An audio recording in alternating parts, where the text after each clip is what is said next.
Good morning. Welcome everybody, Lincoln University, B-Link Innovation. This morning we are actually talking about the future of horticulture. My name is Wim de Koning, and I have it really easy today because normally I struggle with pronunciation, but this morning I actually have two more Dutch people on the call, so I feel at home. And not to say that I am not very happy that the Colin is joining us as well, but yeah, he has a name that is easily pronounceable. Cool. Before we start, a little bit of housekeeping. This morning, this innovation series is brought to you by B-Link Innovation. We are a business unit of Lincoln University. And our job is to actually reach out into industry. And we do that by actually connecting people and bringing people together. And we know for sure that when people are actually together, they start to talk about what they're passionate about or what their issues or their challenges are, what they're proud about. And at that moment in time, people start to talk to each other. Collaboration is on the horizon, and we are absolutely convinced that if people start to collaborate that are trying to solve the same problem, innovation is easy. Some housekeeping. I assume that you're all safe and you know where your emergency exits are and where you are. This webinar will be recorded, and so I know some of you will not join us live, but actually look at the recording. Please enjoy the recording. And at the end of the session, you will be able to ask questions. You are muted, and but there is a Q&A button on the bottom of your screen. So if you move your mouse around, you will actually see that. You can post a question in there, and at the end, I will moderate the questions and ask our speakers. So without any further ado, I will introduce our first speaker, Pieter-Willem Hendricks. He is working at Lincoln University. He is a new recruit in the whole horticulture area here at Lincoln University. Lincoln University is definitely focusing on the growth of horticulture here in New Zealand. And yeah, I'll leave it up to Pieter-Willem to actually take it from here and to give us a little bit of insight in the future of horticulture. Thank you very much. I'll stop sharing, Peter, and the floor is yours.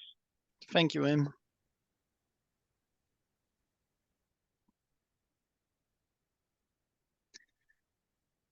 Good morning, everybody. And well, thank you for the invitation to talk to this audience. As Wim said, I'm a newbie at Lincoln University.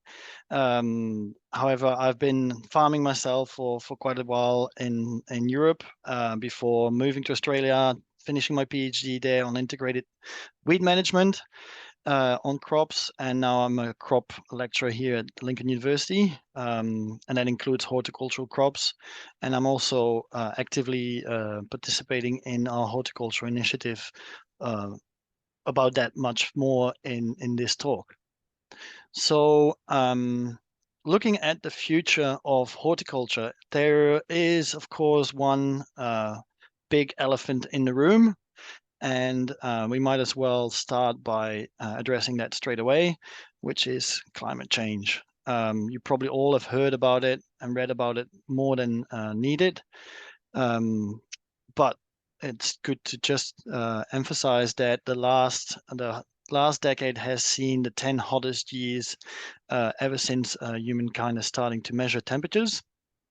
And the prediction from the New Zealand Weather Agency is that we will keep on warming up somewhere between 0.7 and 2 degrees up to 2050.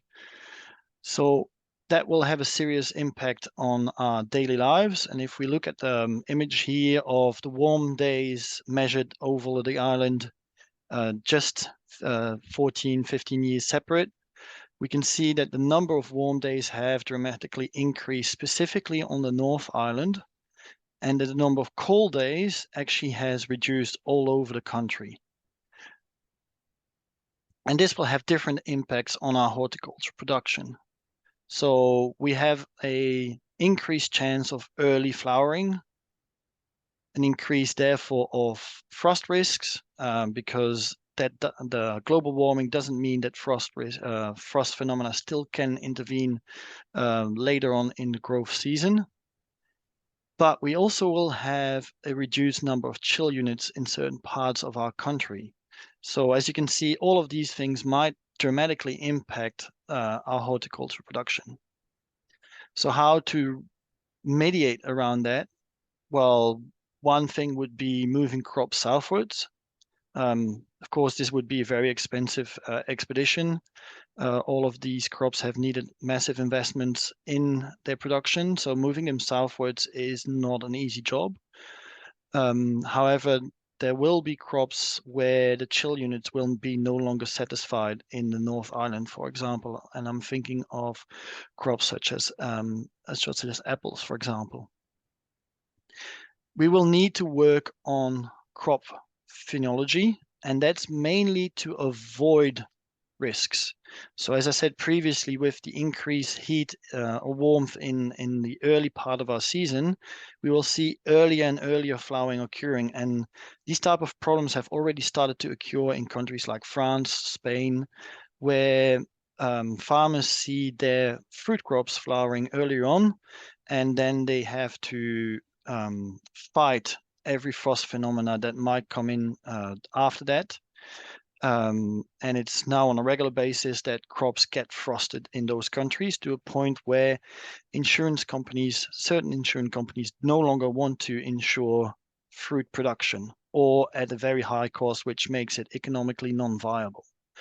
So there will be work that needs to be done on, for example, retarding flowering. This can be done genetically, opting for varieties that are slower to flower. It can also be done chemically to a certain limit. Some plant oils can allow the retardment of flower from up to 2 weeks if they're sprayed at the right time.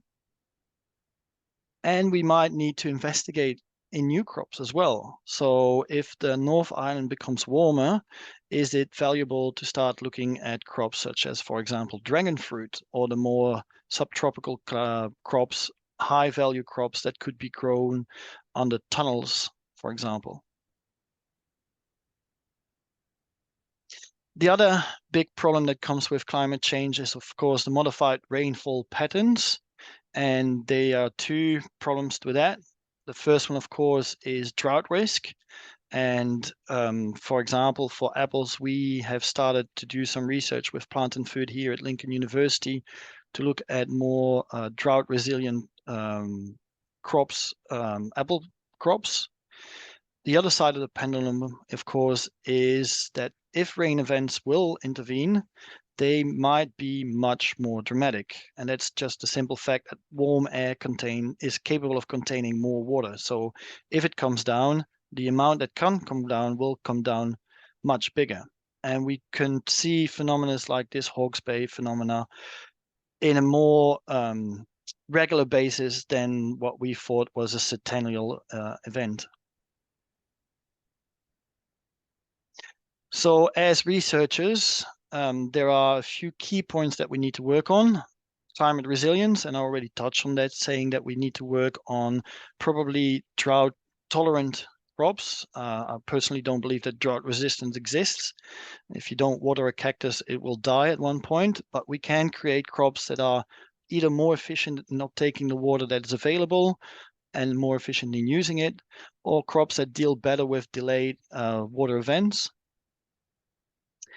And we're going to have to work on sustainable production, which means that as a industry, we have a smaller impact on our environment. And here I'm thinking on the reduction of synthetic fertilizers or chemicals by more locally applied systems. Robotics and artificial intelligence will have their part to play in there as well. And that brings us where the future in horticulture of Lincoln University is going to be. So for those who do not know Lincoln University, I hope you're very few.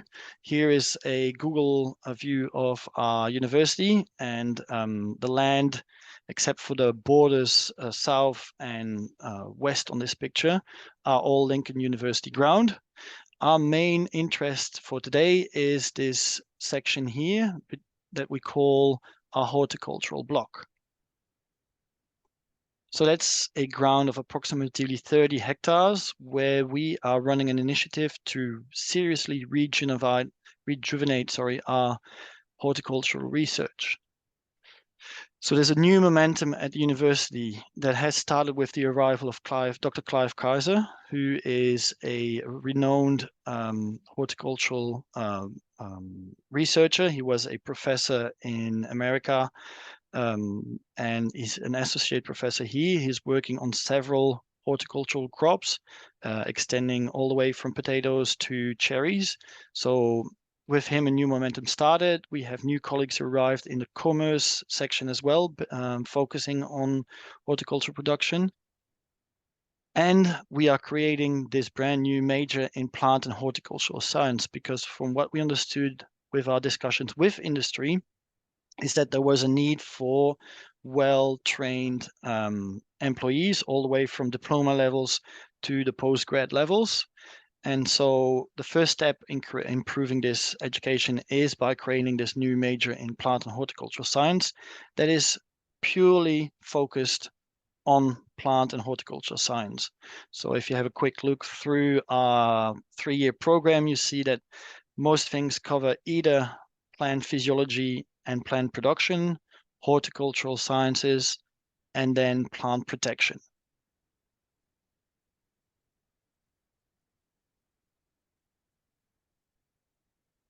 The next step, and I already touched on this, is the introduction of our horticulture initiative. And with our colleagues as well as Wim, but also our senior management, we are trying to rejuvenate the horticultural area that has had some lack of love over the last few years.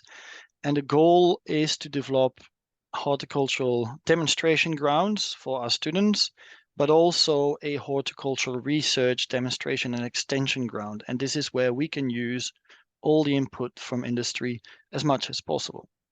This whole initiative is starting with the construction of a new glass house. As you can see on the top of the map here, we have available a block that is approximately 30 hectares that is subdivided in different bits. If you look at the green area, that is our BHU, so organic soil that has been organic for the last 30 years. And the trust that it is in there is seeding their loan of the land next year. And we are looking to maintain the quality of the soil that is created there over 30 years of organic management, with new projects running around either organic or regenerative ag production. On top of that, between the yellow and the green lines, that is our conventional horticultural blocks. So at this point, we have vineyards in there that are going to be extended. So the vineyards are here, and they're going to be extended either over here or over here. That is an ongoing discussion. We have a hop block where we want to improve our research activity as well. And I just came back from a visit in Nelson to talk to hop producers to see what their needs are for research. And then we have more historical grounds, such as the Arboretum, that is has a large collection of different type of trees. We have a coppicing ground that needs some maintenance. And we also have in this orange corner one of the projects that we are running at the moment with regenerative potato production.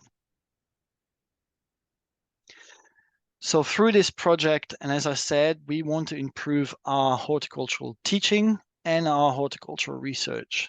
So where we were up to now mainly focused on apple and pears in our orchards, we want to push our orchards much further. And this is also looking at what the future is going to look like. We are suspecting that, for example, kiwis will make a bigger entry to the South Island than they are doing now. Colin might contradict me in a few minutes. I will see. But one of the things that we do need to do is train our students on kiwi orchards. At this point, that was something that was not available here. And as part of our teaching CAPEX, we are trying to invest in different type of crops. So apple pears are still have their displays. We're also looking at cherries. We're looking at kiwis. We're looking at plums, apricots, and peaches to cover different type of crops. This is the teaching facility, but we also open to research facilities. And for that type of finance, CAPEX will not suffice on its own. We will be looking at industrial interactions as much as possible. So some of you might get a phone call from me quite soon to discuss this. We also want our students to have a better understanding of the Maori horticultural knowledge. So we are dedicating some land to create Mahinga Kai, to create a Mahinga Kai block. And we have a beautiful collection of hazelnuts that are a genetic collection that's unique to the country. So part of this rejuvenation is also looking at rejuvenating these trees and bring them back into a more productive state, but also a state that is more representative of what hazelnut. So overall, we are investing quite some time at this point to organize this, and later on money. We filled in a CAPEX. It's a 3-year project, and as a first stepping stone this year, the university has allowed us to invest a certain amount of money. Hopefully that will dribble down for the next few years. And as you can see, we will massively change the aspect of our horticultural block. That also includes windbreaks, because from what we are seeing right now is that our windbreaks, the way we practice them right now, tend to be more wind walls than actually windbreaks, and providing less service than they can do damage to the crops that are grown right beside it, were it through shading or through wind barreling, coming over those walls, accelerating and actually damaging the crop that is behind it. So we also want to reinvest in the knowledge of what proper windbreak should look like, also using more native crops for that as well. Still in these momentums is the agrovoltaic project in which I'm involved. But if you have questions about that, I'm pretty sure Wim will actually be much better place to answer them. This project is looking at elevated solar panels on a block just north of the university. And we will be trailing different type of horticultural crops underneath it.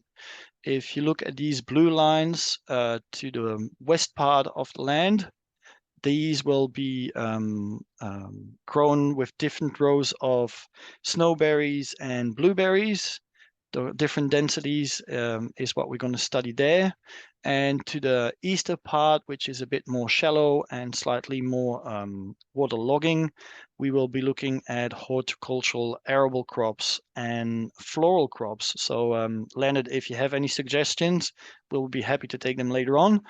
But we at this point are looking at crops such as peonies, ferns, of course, and maybe a saffron crop. And all the way east to the side of the road, we will be looking at market garden brassicas, and these crops will rotate through the pink lines. So as you can see, our horticultural production is not limited to classical production. We're also investigating new ways of producing, and then we might look at introducing new crops. Why not try to promote production of, for example, macadamia or avocados on the high tunnels, such as in this picture, you can see these are peach productions on the high tunnels. That's a colleague in America who's studying this, but these systems exist, and if our cold temperatures tend to be a bit less cold, this is probably something that we can investigate. Another really interesting project that we want to dive into in a further future, we'll probably looking at control environment or urban production through container farming. So overall, we want to invest massively in our horticultural production, both through teaching and through research. And we are looking forward to interact with the industry to get their feedback on what they think is needed on that prospect. So I'll be very keen to hear from you after this presentation. With this, I'm finished. I would like to thank you, and hopefully we'll get some interesting discussions going afterwards. Pieter-Willem, thank you. And that was a nice, interesting overview, and also good to see that the university is addressing those questions that need to be answered to make to create the future of horticulture. But without any further ado, I would like to introduce Colin Bond, and he is the chief executive of New Zealand kiwi growers. And before the webinar started, we were talking, and he actually is representing 3,000 kiwi growers, and dividing his time between policy and industry matters. Colin, the floor is all yours.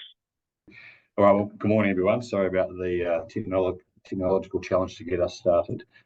Real pleasure to be here. Thank you, Peter, for your first presentation. I've already learned something today, so that's excellent.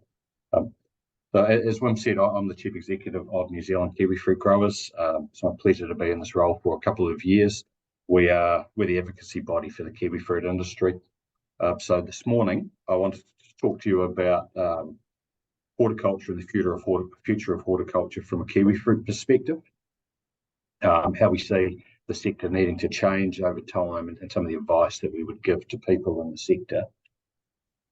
I just wanted to start though just by calling out the wider horticulture action plan. And if you haven't seen that, I'd encourage you to Google Horticulture Action Plan in New Zealand, and that will pull up this slide deck.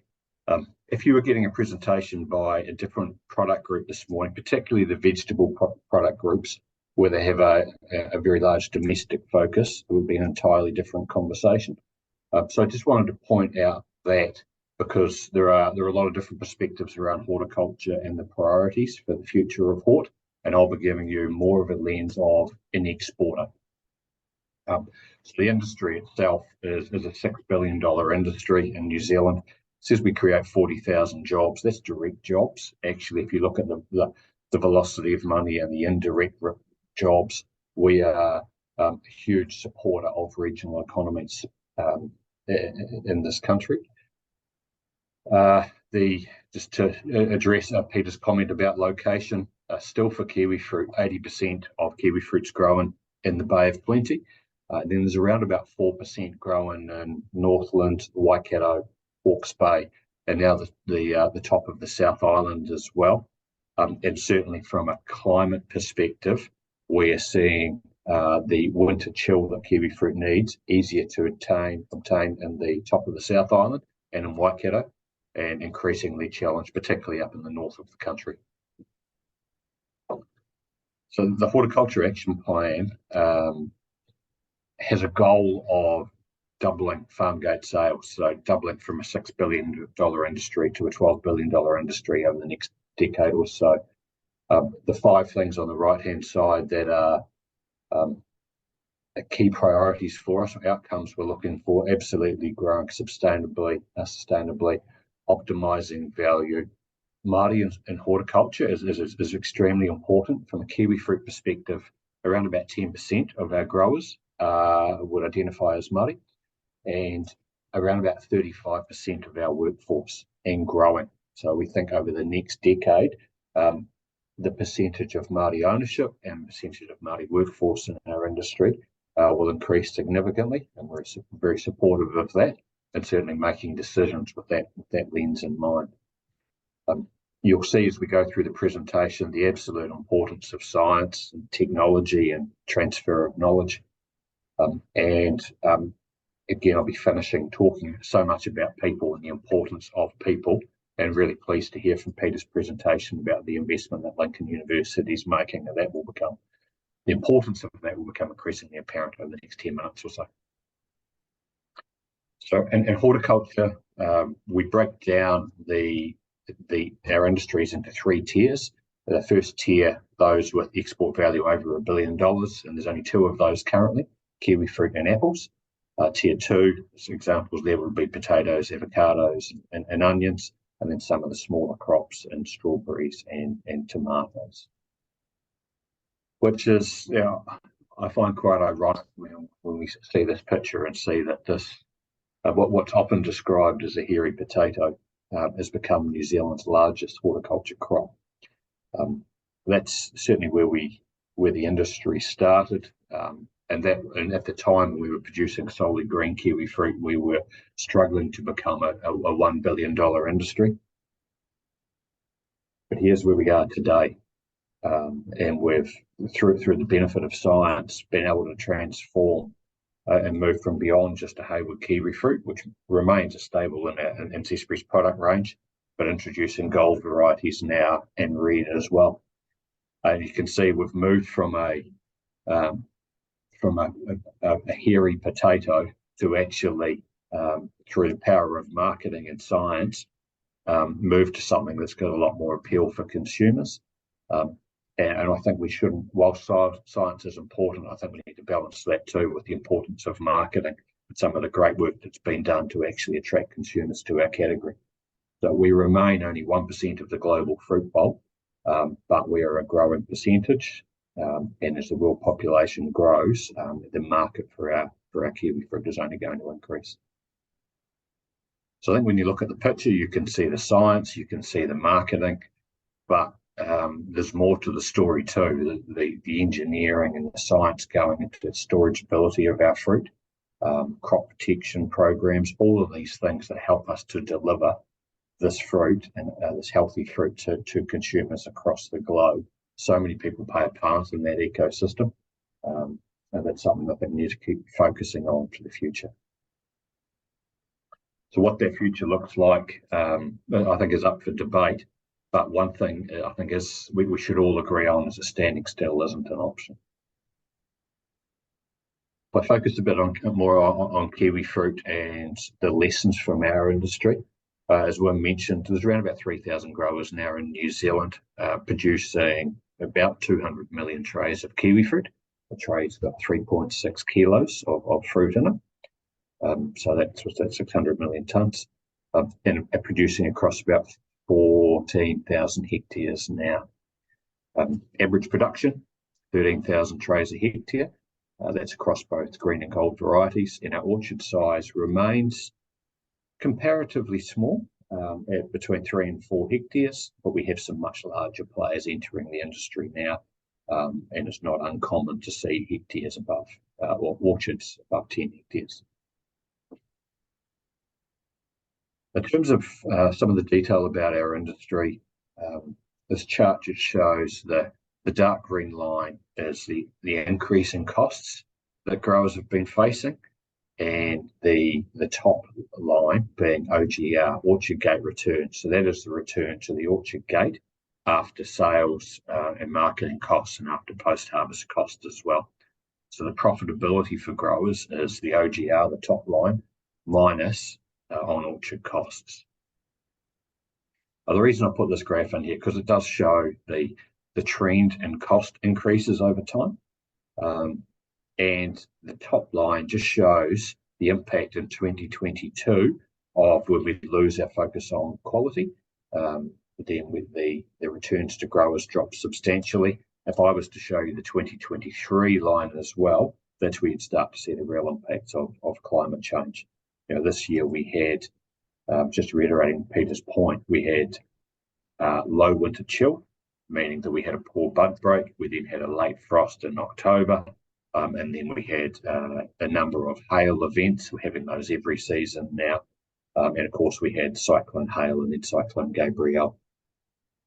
So horticulture as well, whilst we can argue about what's the cause of climate change, what we all agree on is that the climate is changing, and that's having a very real impact on us, particularly for green growers. For gold growers, the benefit for gold growers is that they have a higher profit margin, so more ability to A, cover for rising costs, and also B, they've got more shock absorbers in the system for for poor climatic seasons. That doesn't make them any happier necessarily when it happens. But so two important things about the difference between green and gold. One being that from a consumer preference point of view, consumers are prepared to pay more. So that helps from a profitability point of view. And the other thing about the difference between gold and green is that gold is more productive. So an average green orchardist would produce up to 9,000 to 10,000 trays a hectare. The average gold orchardist would produce 14,000 to 15,000 trays a hectare, and they're getting more value from the market for those trays. So the lesson for me, just to comparing those two products within our own category, is the importance of branding. So whilst green doesn't obtain the same value as gold, New Zealand green is able to attract a higher value in the global market than our other competing green varieties.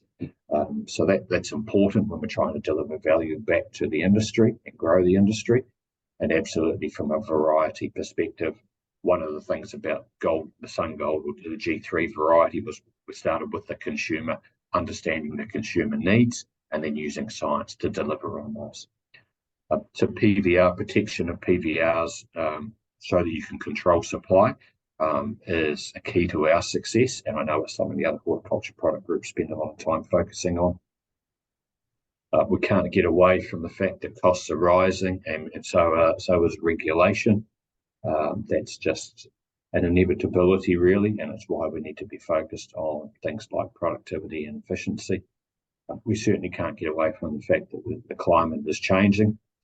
And over my 2 years in the industry, I've absolutely learned the importance of people, not just from an everyday work on orchard and in our supply chain, but from end to end, from the science in our industry that helps us come up with new varieties to protect against pest and disease, all the way through to our marketers who sell that product to our consumers.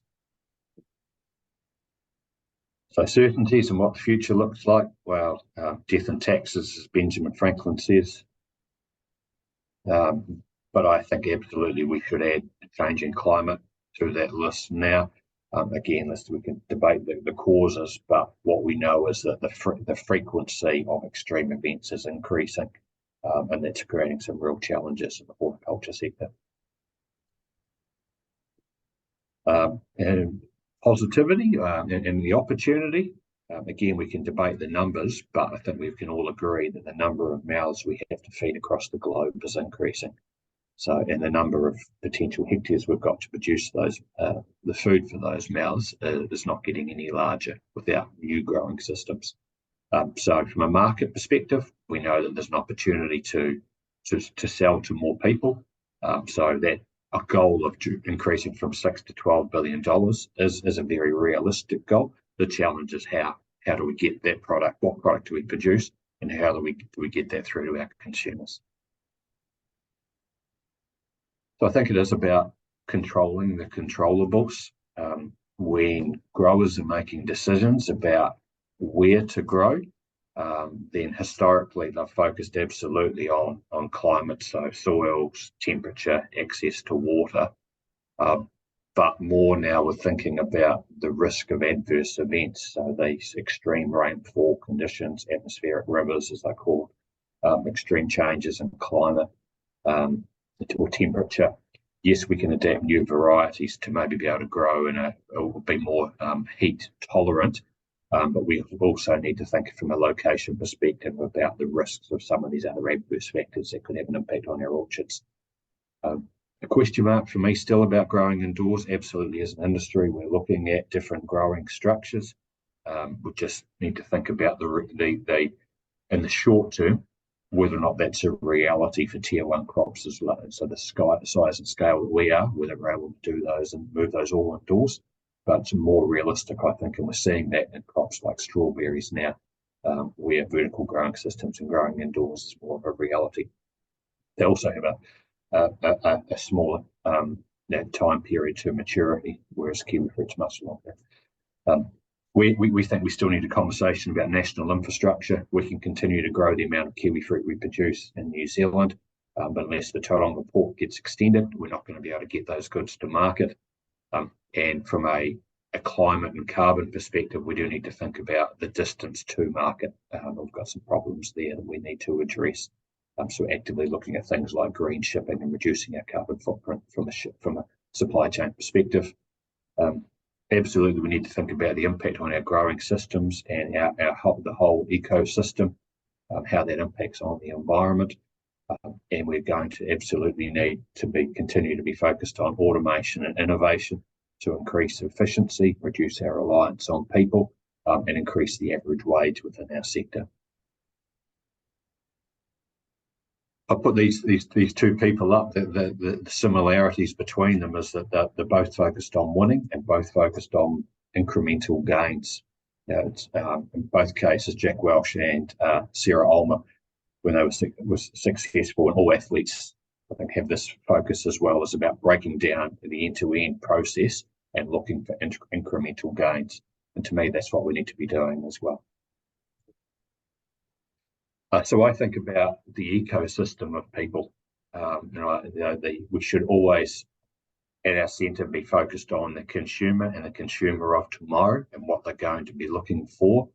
And then it's this ecosystem people around that are going to help us to be successful as an industry. So growers, absolutely, we're going to need people who, with this innate ability to see and understand what's going on their orchards. Science in all of its forms, science from a new cultivars perspective, from a pest and disease perspective, marketers, yes, to sell our product, mathematicians, engineers, all these people to help us with everything from crop estimation to growing systems through to supply chain challenges. You'll see that the importance of lecturers and education are fundamental to our need to grow the sector. And develop the skill set that we need to help our sector be successful. Financiers, and the allocation of capital is going to be very important. And Peter spoke a little bit about that in terms of growing locations. Insurance companies and banks are going to need to be comfortable with the decisions that growers make. And auditors and regulators have their role in the system to make sure that the consumers have confidence in our product, and we're doing the right thing, not just by consumers, but by the environment and all stakeholders in our industry. So overall, I'm extremely ambitious and confident about our ability to grow the sector for the benefit of New Zealand. But those pillars on the right-hand side are fundamental to what we need to be focused on. But if we do those things, then I'm very positive about the future of horticulture, but don't underestimate the impact of climate change and the need for the industry to adapt.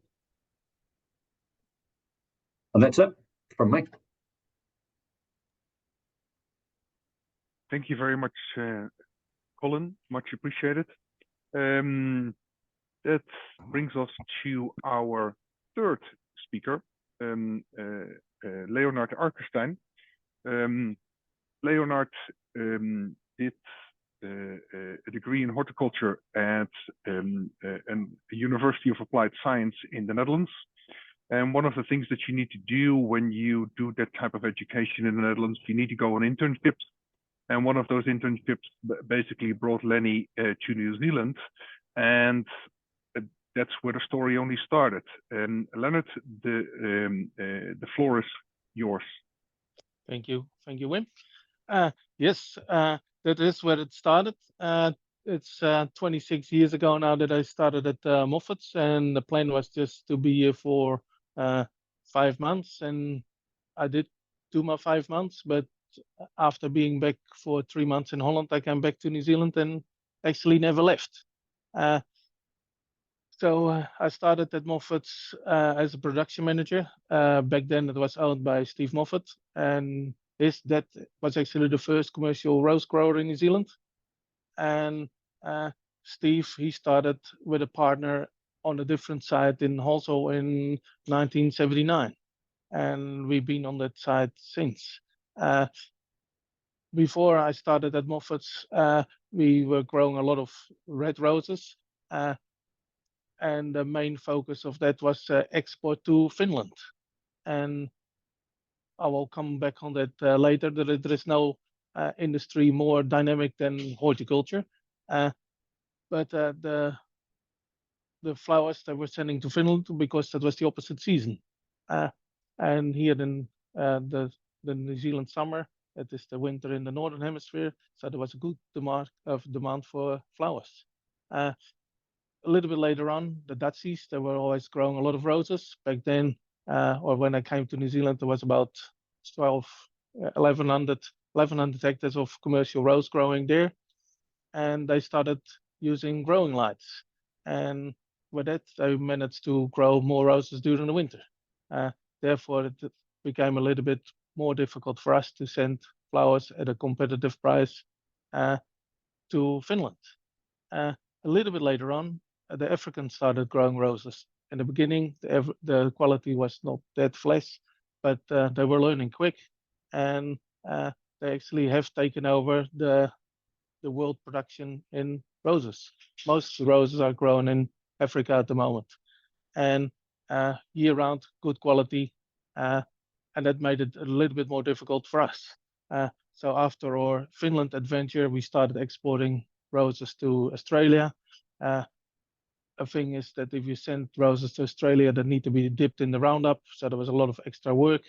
And also the African roses started to make it to Australia.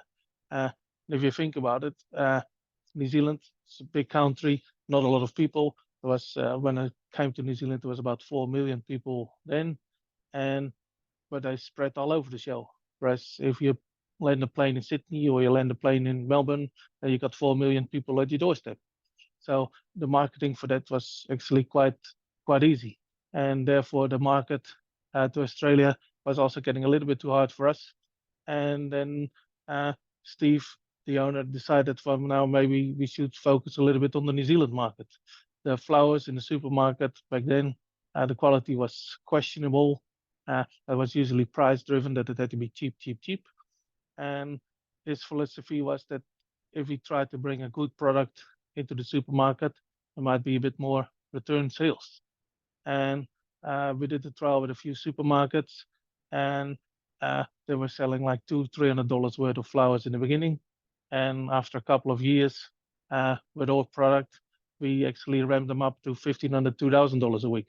And yeah, flower of supermarket owners to talk to each other, so the word spread pretty quick.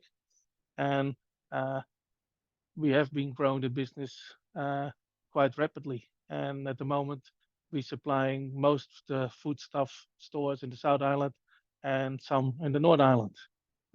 If you're looking at the figures from Colin just before, then the flower industry is still very, very small.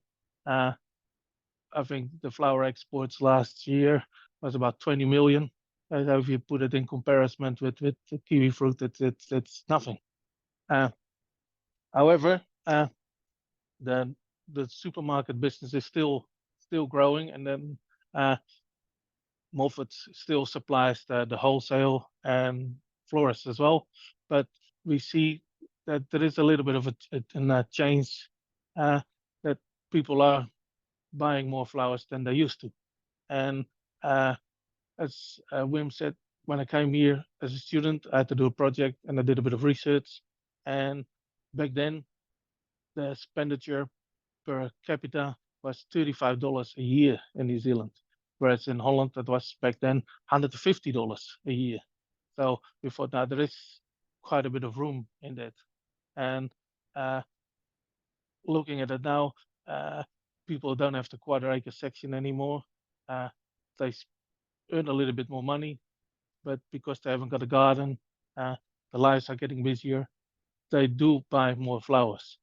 It is pretty hard to actually see what the exact figure is, but it will definitely be more than the $35 that was back then. We talked about the how do you see the future of flowers in New Zealand. I think what I said, the population is growing. We're now at about 5 million people, especially the bigger centers, they start growing, and with more people coming in, it is likely that the flower sales in general will increase as well.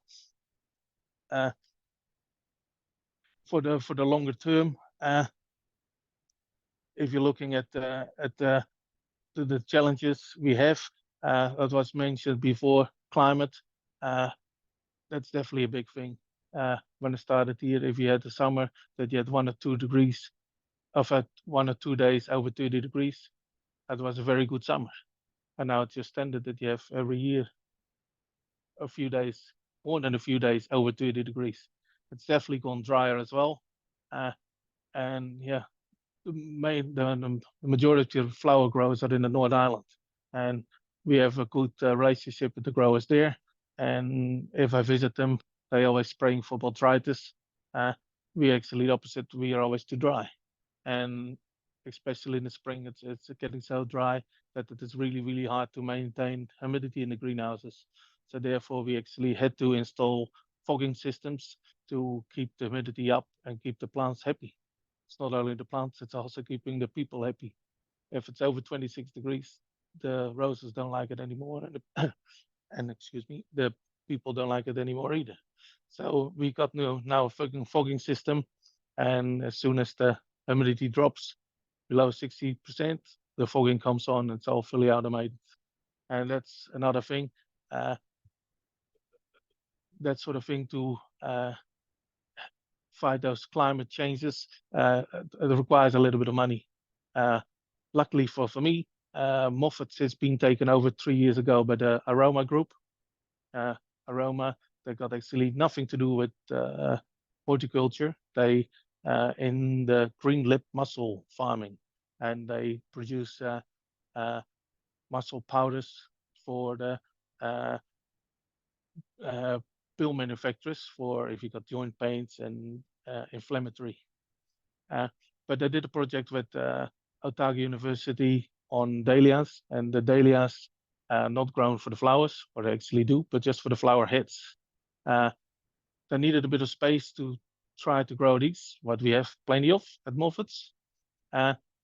And those dahlias, we grow them for the active ingredients in the flower heads. And those flower heads, they're getting processed and turn into medicine for type 2 diabetes. And that's still in the trial period at the moment. We got 5,000 square meters outside, and the growing is going quite well.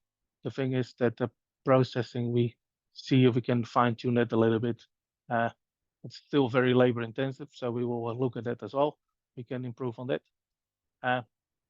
But it's another sideline we have. Roses, it's not a big crop. In New Zealand, there is at the moment only 8 hectares of commercial rose growing. A lot of those guys are smaller, and you see that the smaller guys are struggling because they cannot make the investments for proper computers, fogging systems, and heating systems. Heating systems, that's one other issue. In the North Island, most of those growers have been using natural gas. Natural gas is more expensive and it's harder to come by at the moment. I had one grower, and his heating bill went up from $250,000 to $750,000 a year. So if that's $500,000 coming from the bottom line, it's not sustainable. So he had to look for other options, and he's gone to electricity with heat pumps, and that's an option I certainly investigate as well. In 2008, we went from burning coal to wood chip, and wood chip was considered or is still considered by some people as a renewable energy source. However, if we're looking at climate change, I wonder, it is a waste product, of course, the wood, but still we emit CO2. And that is still a reasonable amount, because I think in our case, we will be roughly 2.5 ton or 2,500 ton of CO2 a year. Of course, the roses do use CO2 as well, but not that amount. However, if we're going to change, I think we will also go to electricity. But in order to get the CO2, there is a system with from Hot Lime Labs. That's another New Zealand invention. They've been able to capture the CO2 out of the wood chip, and you can store that and blow it into your greenhouses when you need it. If we can dose CO2, it will increase the production by about 10-15%. I think is an investment from $500,000 to get a CO2 unit like that, but it's certainly worthwhile having. Another thing we have to look for is a heat storage system, a heat buffer. We had the problem with coal, we have the same with wood, but there's a lot of lagging. If you got gas, you got instant heat. With a coal boiler or a wood boiler, it takes a long time for a boiler to ramp up. And if the sun comes up in the morning, it takes a long time for the temperatures to go down. Also in the winter, on the really cold days, you struggle at night to get the right temperatures. So if you got a heat storage, a warm heat storage, a buffer, and then you have to think of a buffer in the order for us about 500,000 liters of water. Then you can just run the boiler at one speed and therefore make the boiler more efficient. And it also is safety. And safety is also another thing what it will be important for a lot of crops, was with a lot of uncertainties in the weather, being wind, being wet, the crop has to be protected. And with the margins getting smaller, you can just not have stuff ups anymore. You have to have a guaranteed, for example, the Valentine, it's a big day for us, for the roses. You have to have them on a certain day. And it doesn't matter, the weather can be hot, it can be cold. Valentine is always going to be the 14th of February. So you just have to make sure that the week before the Valentine, you have the roses there. And then, so how do I see the future for flowers and horticulture? I think in New Zealand, there is a few things. We're a small island. We're far away from everyone. That's a good thing. It's a pro and it's a con. We've seen it over the COVID period. The flights into New Zealand stopped overnight, and there was just no import flowers anymore. Therefore, we actually, as New Zealand growers, we've done quite well.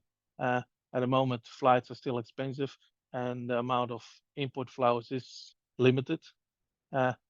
Prices have been very firm over the time for us. People are also a bit more aware that they like New Zealand grown, and we try to push that as well, that buy New Zealand grown. Marketing is a big thing in it. Also, what has been a bonus, if I look 25 years ago, you wouldn't talk to another grower because they were all competition. Now we actually got a good working relationship with other growers. And as some people say, alone you go faster, together you get further. And that is certainly the case for us, because with the help from the other growers, we try to bring each other all up on a higher level. And we've been doing it for the last few years. And so we make regular visits to each other's companies and just have an open book and how they do it, what they do, what they use. And that seems to be very beneficial for everyone involved. Automation is a big thing. Roses, it's difficult to have a lot of automation. If you look at the lily crop, for example, that can be automated, and therefore you can have a much bigger cost reduction. For the roses, labor is the biggest cost in the production, and it's around about 50% of our cost is labor. With lilies, you only got half the labor from roses, and if we go and automate it further, and then I mean a machine to put the crates out in the greenhouse, traditionally lilies were planted in the soil.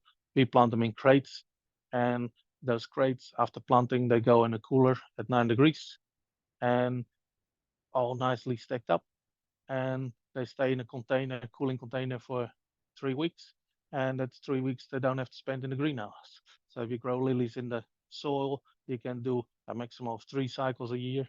If you grow them in crates and you do it well, you can do up to 5 cycles a year. Those crates you can put out by hand, but there is machines for that as well. And again, that's economies of scale. If you're a little bit bigger, you can afford those machines. And also the putting down the crates, picking up the crates, and ideally put them into a container after harvest and sterilize the soil and the bulbs so you can reuse everything again. And yeah, that's something in the roses you don't see that yet. We do have what we can automate. We have automated. So we've got a bunching robot. Again, if you're a small grower, you cannot afford it, but it's $300,000. That'd save you 2-3 people on a yearly basis. So the return on investment is quite slim. Also, if you look at greenhouses nowadays, they made them much higher. And I always say jokingly that makes the cost price per cubic meter cheaper. Traditionally, the greenhouse, and they were like 2.5 meters, of 2.5 to 3 meters to the gutter. Nowadays, if you build a new greenhouse, it's a 7 meter. They think, well, why does it have to be that high? But you get a much stabler, much more stable climate in a higher greenhouse, and it's actually not much more expensive to heat the greenhouse that high. Also, because there is more equipment in the greenhouse nowadays, I already mentioned the fogging, a lighting system to grow more roses or more flowers in the winter months, and also a double screen. And a double screen, that's also with the eye on saving a bit of energy, saving the planet, and also have a better climate. With a double screen, you can have a sunshade and an energy screen. Here in Canterbury, the nights, even in the summer, are cold. So we're actually using our curtain 100% of the year, every night that goes across, unless it's really, really extremely warm, but it is not very often. With the double screen, you can actually manipulate the climate and save a lot of energy like that. And yeah, again, with the computers, they're taking a lot of work out of it. We got on a climate computer temperature integration on a sunny day in the winter. The computer notices that the sun is out, so that makes the temperature a little bit warmer. And if you're warmer during the day, you can go a little bit lower at night and then still have the same temperature on average. And that way you save about 10-15% on your energy bill at the end of the year, what is quite significant. If you're looking at other heating systems, my dream would be a system like they have at Portanova. That's a rose growing business in Holland. They grow one variety. That's a little bit different than Moffat's, because we have to cater for everything and everyone. So we got about 40 different varieties. They grow one variety, a red rose, and they want premium quality year round. So they got LED lighting, LEDs, and that is energy saving over the previous high pressure sodium lights we still have as well for a larger degree.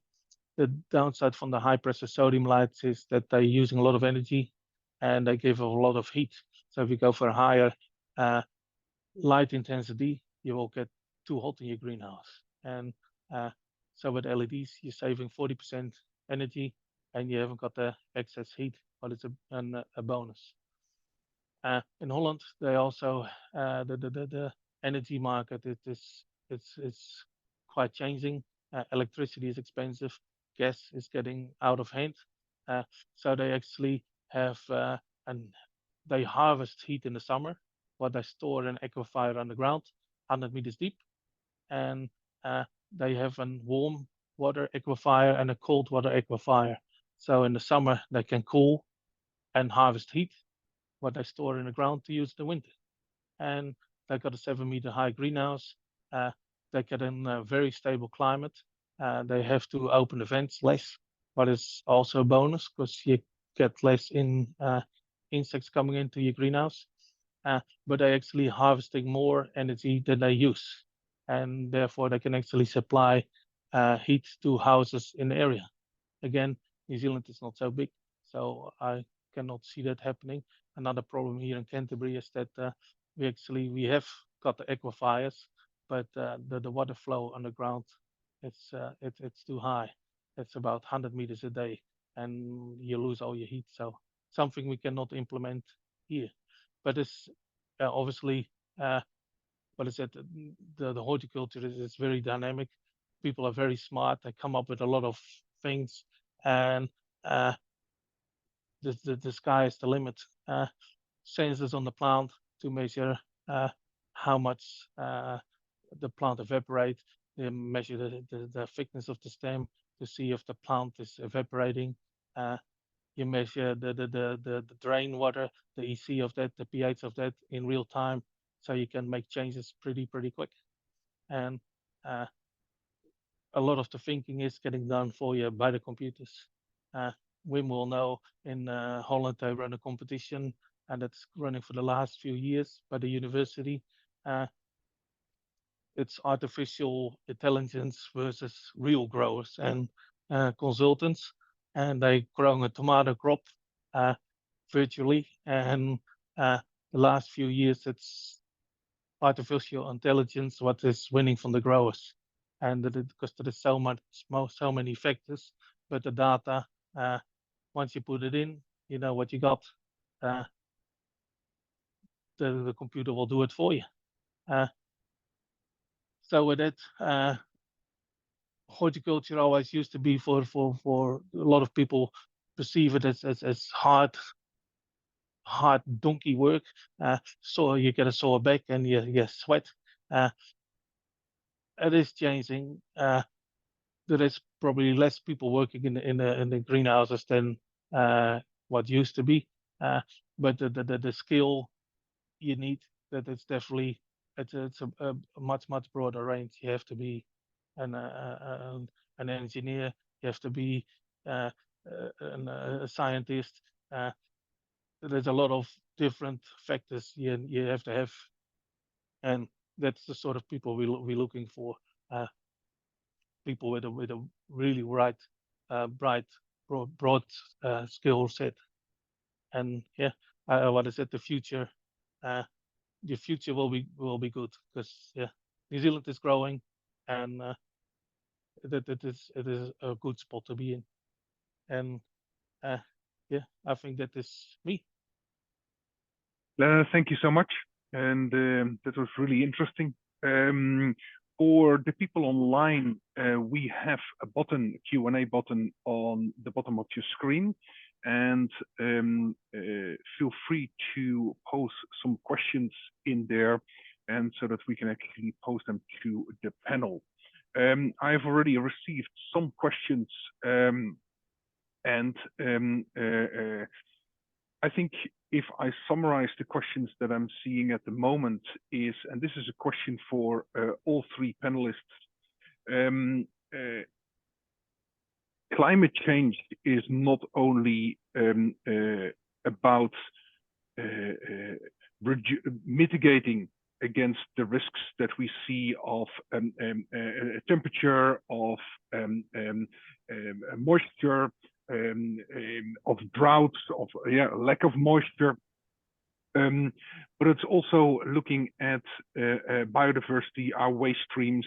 Can each of you give a little bit of an overview how you can actually see sort of a circularity or reusing what we have more better? And may I ask Pieter-Willem to start with it? Okay, well, thank you for the question, Wim. So yeah, of course, inputs are a critical part of all agricultural productions, and those inputs are only going to cost more.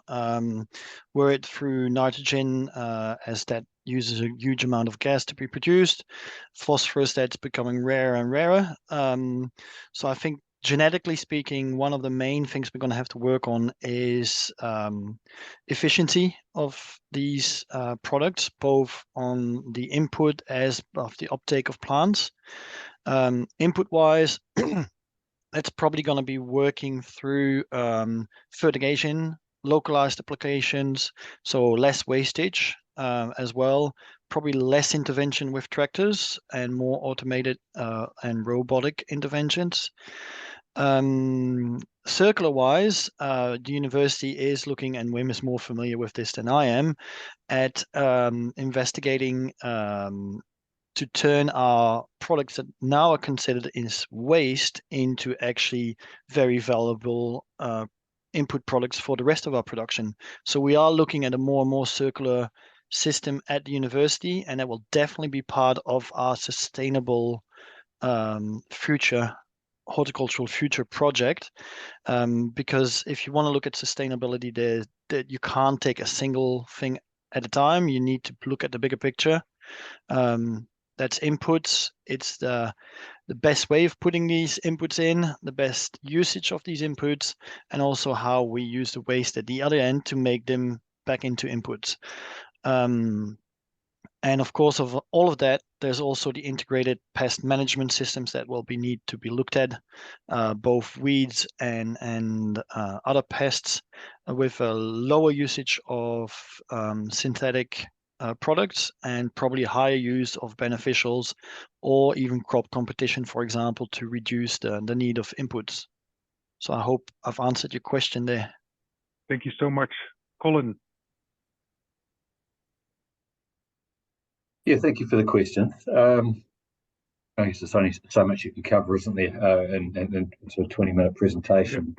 Yeah. But absolutely, from kiwi fruit's perspective, there's a lot of conversations about inputs that go or what's happening on our orchards, and that conversation is much broader than just generally climate change. And I think it, from our perspective, I think it starts with understanding. So we are doing a lot of work to understand actually what are our N and P requirements of our plants. How much water do we really need? What's the best time for applications of those things? Peter touched on fertigation. Absolutely, there's examples of fertigation happening. And from a biodiversity perspective, there's people trialing cover crops now. Lots of trials going on for shelters to understand what would be effective from a wind reduction perspective, but not result in harbouring pests and disease. So these conversations are absolutely live. I think we talk about climate change more commonly because we're seeing a very real impact today on profitability of growers.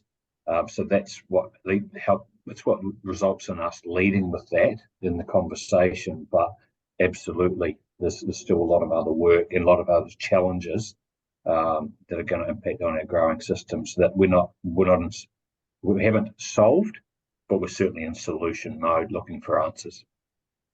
Thank you very much, Colin. Leonard.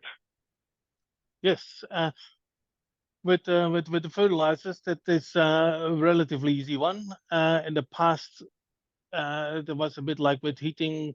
It was seen as a low cost, so a lot of growers that just run to waste, what is not ideal, certainly not for the environment. So that is also one of the first projects I did at Moffat's. We installed an UV installation, and that was not plain sailing from the start, but we actually have managed to doctor that out quite well. With a bit of peroxide added to the water, we can actually recycle the water quite safely.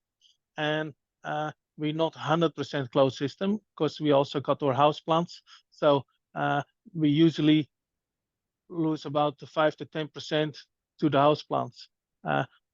But then the system itself is actually closed. But obviously the water, what goes on the house plants, that is, we water probably twice a week.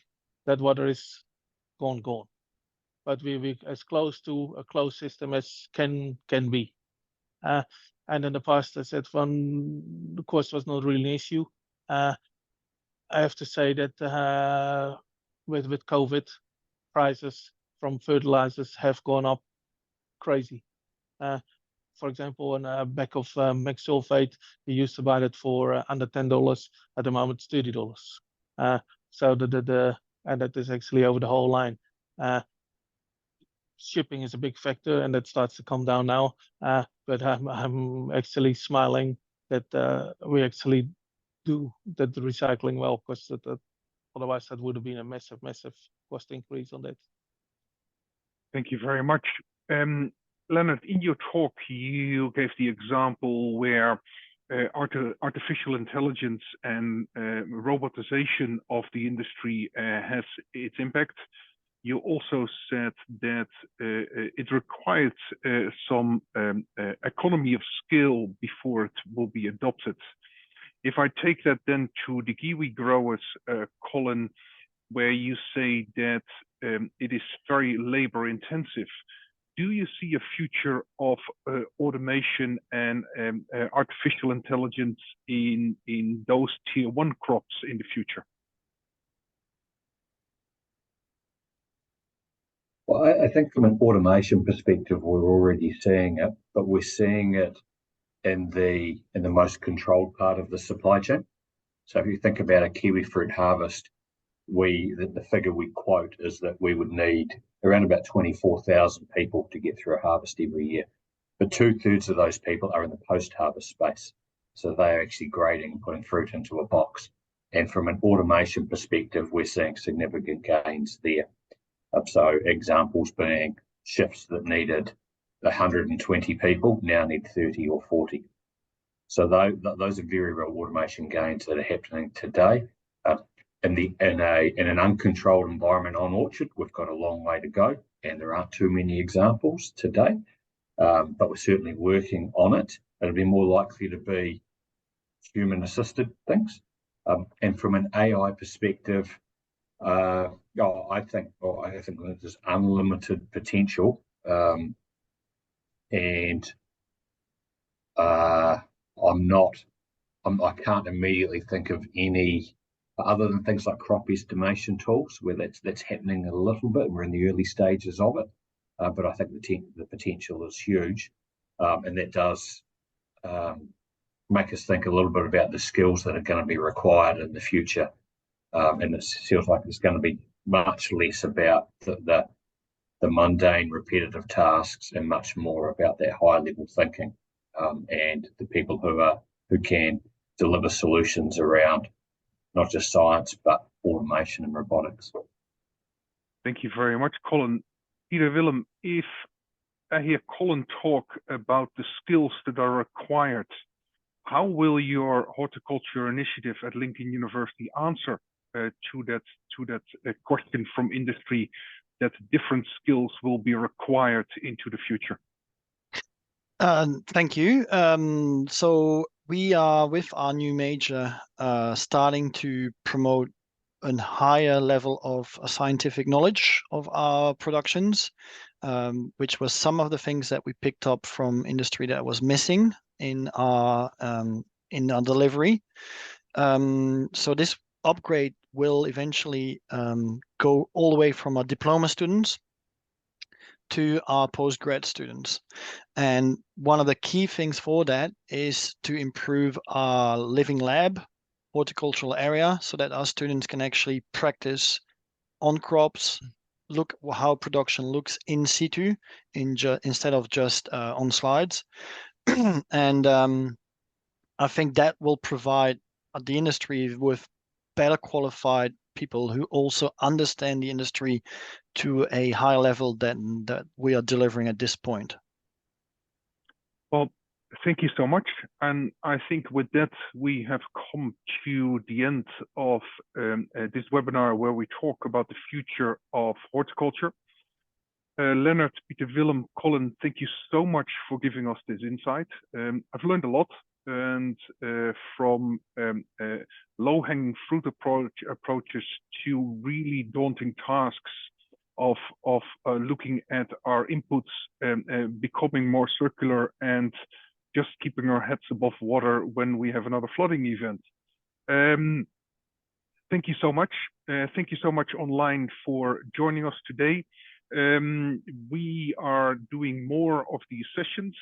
On the 31st of October on site here at B-Link Innovation, we will actually have some of the activator sessions. So if you are thinking of starting your own business, please feel free to look at our website and join us. And on the 9th of November, we are actually having Professor Amanda Black to talk about how landscape use can impact the survival of our iconic forests here in New Zealand.